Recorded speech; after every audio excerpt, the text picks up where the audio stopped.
Okay, so now that we've talked a little bit about the sizing of the gloves, we want to talk about the quality of the gloves. Okay. A lot of times I find that we get people that come in and they'll say, oh, when I was a kid I bought a glove and it was $20 and it was the greatest glove I ever had and it lasted 20 years. All I need is a $20 glove. The reality is that as the marketplace has changed and prices have gone up, glove manufacturers, like anybody else, have had to come up with ways to still make a quality glove, but also make a glove that people can purchase and enjoy. And that's the challenge. And so what we find is that over time, we've gone to a glove company that have maybe made one glove or two glove, or basically a size run of gloves based to provide each position player with the glove, to not just a position glove, but multiple versions of a position glove. And so you see the stratification in the glove pricing. Oftentimes what you'll find is that glove that was once $50 is now $120, $150, because they've had to create lesser quality gloves to stay in that $50 price point while still making that quality glove for your serious athletes and your serious players. So what do you get for that extra money? That's the question. Well, let's talk about the leather in the glove first. What you're going to find is as you go from your premium quality gloves down to your price point gloves, you're going to find that the leather quality varies drastically. Your baseline, which is actually down here, which would be a plastic glove, can range from $15 to $20, but it is plastic. It has no structure to it. It's easily folded in and out, and oftentimes is very hard for playability. The ball comes in, it folds the glove back, and it doesn't want to work as well. It also tends to wear out a lot quicker, so you find that you're replacing that glove more often. When you move into a glove like this, for example, this being a youth glove, but they make it in an adult as well, oftentimes you're going to find it in a pig hide. And that pig skin is always highlighted by pores, by deep pores in the glove. It's almost bristly, and you can see the pores very clearly in the glove. Okay, the advantage to the pigskin glove is very cheap. And it also has a little bit more strength than what your plastic glove would be. It also tends to be a little bit more durable. But ultimately, as someone who's playing the game, the pigskin glove is not going to last very long. You're going to find a lot of ground balls scooting past you. If you're trying to catch that fly ball off the tip of the glove, oftentimes it will pop out, just because the tensile strength isn't strong enough. And as we're talking about these gloves, tensile strength is something very important to keep in mind. Where you find the tensile strength is basically when you look at the glove or when you look at the leather and you find that it's a very thin leather but tends to be stretching. So when you're talking about areas of the cow that you might be using or the hide that you might be using, a high tensile strength area is going to be often between the shoulders, down the back, those sorts of areas. And you can see that in the animal. Those areas of skin don't typically stretch very often, and they're also very tough. And so that leather tends to be stronger and lighter. It tends to be less resistant to bending and folding, but it also tends to be lighter weight, which again relates directly to playability. On the other hand, when you're looking at a lesser tensile strength leather, the area of the hide that it may be pulled from is the belly area, where that belly is more inclined to stretch and contract and stretch and contract based on the weight of the cow, based on the weight of the animal being used for the leather. And so what ends up happening is that leather tends to be very pliable, very stretchy. And so when you're using the glove, again, it tends to fold a lot easier. The playability isn't what you want it to be. If you're trying to field a ball off a ground ball, you might find that it scoots past you a little bit more or flips off the thumb and the pinky more often, because the tensile strength of the glove does not want to hold up. And again, it is more susceptible to wearing out. So that's kind of what you're looking at when you're talking about just the straight leathers.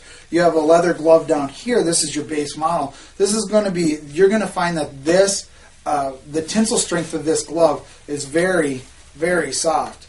In fact, I can really get this glove to bend and stretch and move and do all kinds of wonderful things that would be very hard to do on a premium glove. And again, this relates to playability. And what makes it even worse is if you want to keep the consistency in the weight between the low the price point glove and your high-end glove, you have to shave this leather thinner. You have to find the leather that is thinnest. And so what ends up happening is very pliable glove for the weight, and then it doesn't last near as long. You know, when you look at a glove like this with the kipped leather, this is going to be that high tensile strength glove. It's very hard to flip through. I've owned this glove for 9 years now, and I cannot get it to flip through. Okay, and where does that relate? It relates to a lighter glove.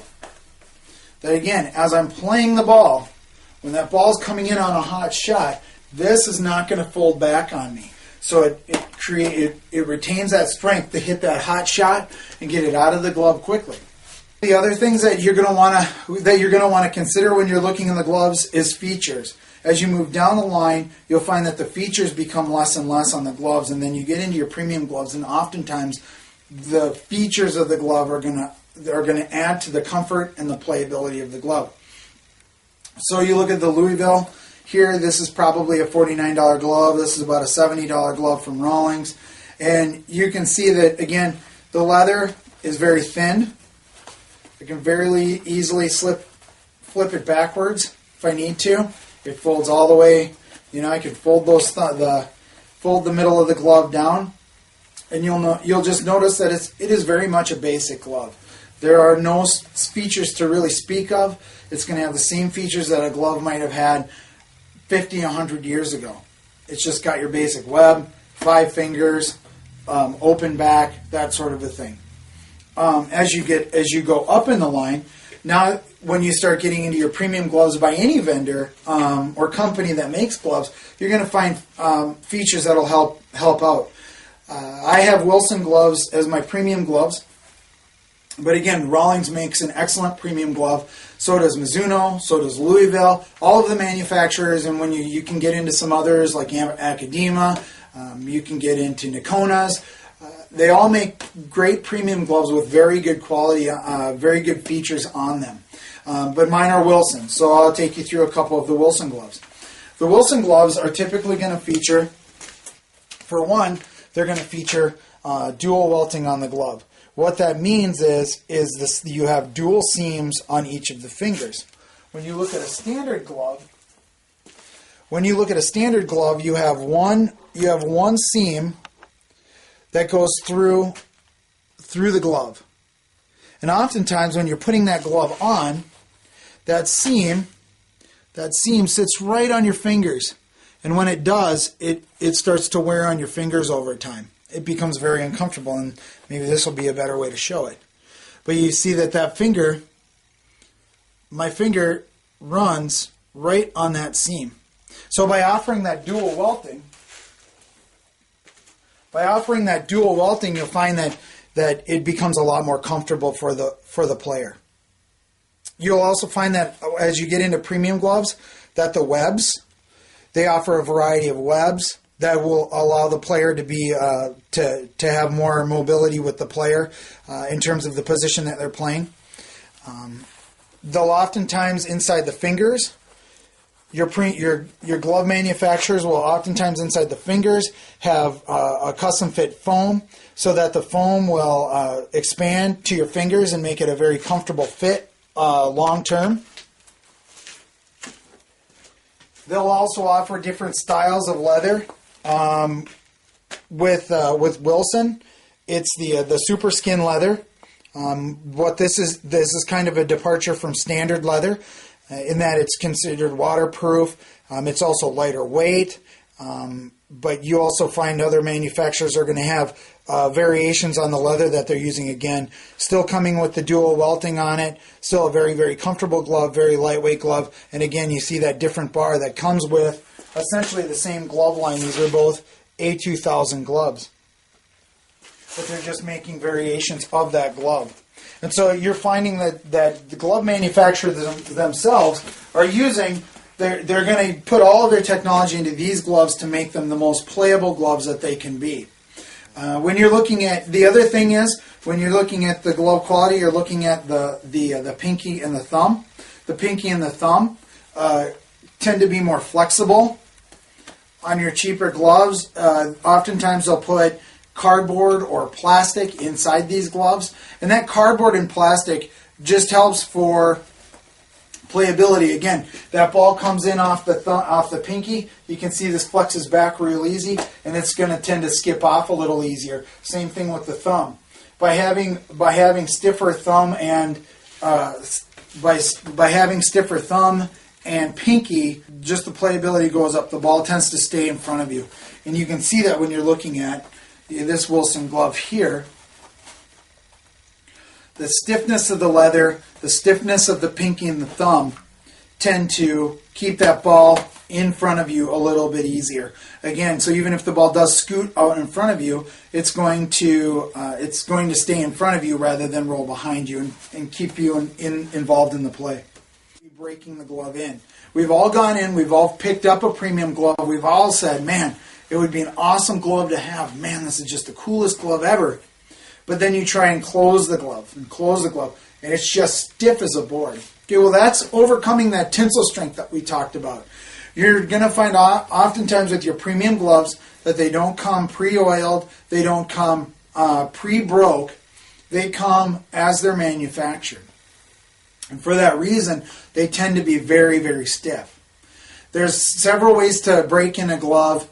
Some of them they range from simply throwing a ball in the glove. Classic one is wrapping it with rubber band into the position you want, and it can range all the way to putting the glove in water, running it over with a car, putting a foam on it, and sticking it in the oven. As a precaution, I always try to warn people against putting it in water or putting it in the oven. Typically, when you take a premium glove and you dunk it in cold water for a long time, it will come out a lot more pliable. The downside is the weight of the glove. That leather, like any kind of absorbent material, will soak up all that water and tend to retain that weight over time.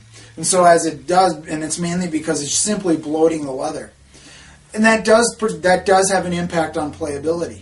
To have that lighter glove, especially from the 7th, 8th, and 9th inning on in a hot summer day, is huge benefit versus wearing this big clunker of the glove. And you certainly don't want to take your premium glove and make it that clunky, heavyweight glove. You're reducing the effectiveness of the glove. But they are tougher to break in. On the other hand, a lot of your price point glove, your mid-range gloves are going to be they're going to come pre-oiled. They may come pre-broke, so that when you buy the glove, you put it on, it feels comfortable right away, and you can walk out on the field and use it. The downside to that is that glove being broken in is always going to be broken in that way. You're never going to be able to break that glove to the way you want it broken in. It's never going to conform to your hand or to the style of your play. It's always going to want to rebound to that position. And there's two reasons for that. A, because it's pre-broke, but B, because of the strength of the glove and the leather overall. The strength of the glove and the leather overall, because it's pre-broke, it doesn't want to come back to that position. So those are just a couple of the things that I have with baseball gloves. I hope it helped answer some of your questions. And if you do have questions, please feel free to shoot me a message, and I'll do what I can to answer those questions for you. But again, as you go out looking for gloves, realize that all manufacturers make that low-end, mid-range, and premium style glove. That picking out a glove is a very subjective process based on what you're looking for in the glove. All manufacturers make a wonderful high-end glove that if it feels good on your hand, you pick it up, use it, break it in, and enjoy it. But that's all I have. So thank you very much for watching the video. And again, if you have any more questions, please feel free to shoot me a message. Thank you.